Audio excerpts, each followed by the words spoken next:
ngira ngo ntago bikiri inkuru mbarirano, ahubwo ni inkuru yamaze kuba kimomo, y'intambara iri guhuza ibihugu bitatu, hagati ya Iran, Israel ndetse na Amerika. Ni intambara yatangiye aho Israel yatangiye yo yifatanya na Amerika bakagaba ibitero kuri Iran.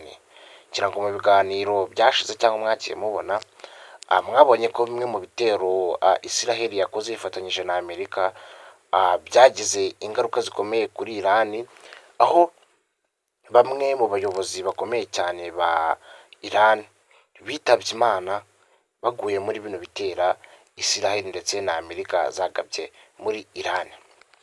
Ngira ngo mu biganiro bindi mwakomeje kugenda mubona, mwabonye ko Iran nayo iticaye ngo irebere gutyo gusa, aho nayo yagabye igitero, gusa mu bitero yagabye hapfuyemo abantu 9, yakigabye muri Israel hapfuyemo abantu 9, abandi benshi barakomereka. Noneho ubu ngubu ikigezweho birimo biravugwa ko Israel iri gutegura igitero kirimbuzi, igiye kwifashisha izindi ntwaro Amerika na Israel batari bazi zakozwe mu bwihisho, ikaba arizo igiye kohereza muri Amerika ndetse na Israel.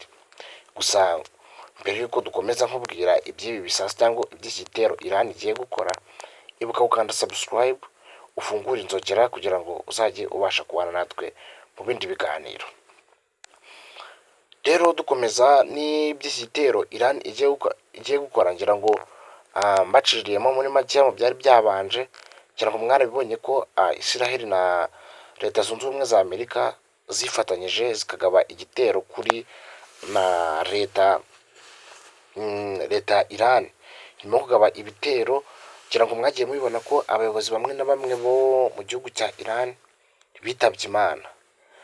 Ibyo rero byashenguye abanya Iran, birababaza kugeza naho nabo bagiye kwegura intwaro bagatera ibihugu byombi uko ari bibiri kandi bakabirasa icyarimwe. Iki gihugu rero cya Iran nyuma yo kugaba igitero mu gihugu cya Israel, igitero cyabo kigahitana abantu 9 ndetse abandi bantu benshi bagakomereka, Iran yahise ivuga ko atari aho ibintu birangiriye. Yahise ivuga ko igiye kongera gutegura ikindi gitero karundura, noneho igiye kongera gutegura ikindi gitero karundura, yewe bimwe izabinaga muri Israel, ibindi binage muri Leta Zunze Ubumwe za Amerika. Ibi birasa nkaho wagira ngo ni intambara gatatu igiye kwerura, kuko ibihugu byose uko ari bitatu ni ibihangange kandi bifite n'ibisirikare bikomeye. Gusa izindi mpungenge zihari ni uko Uburusiya bushobora kwivanga naho muri ino ntambara, bugaha Iran intwaro nayo ziyifasha kwirwanaho. Icyo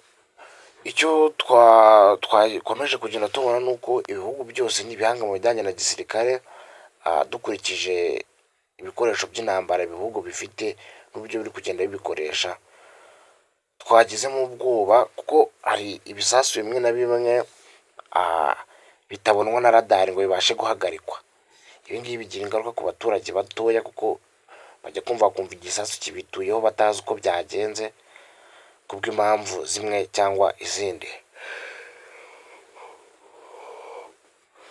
Gukomeza tubakurikiranira iby'intambara, turaza gukomeza tubaye hafi, tubaye update, turaza gukomeza tugende tubabwira nubwo urugamba rukomeje kugenda.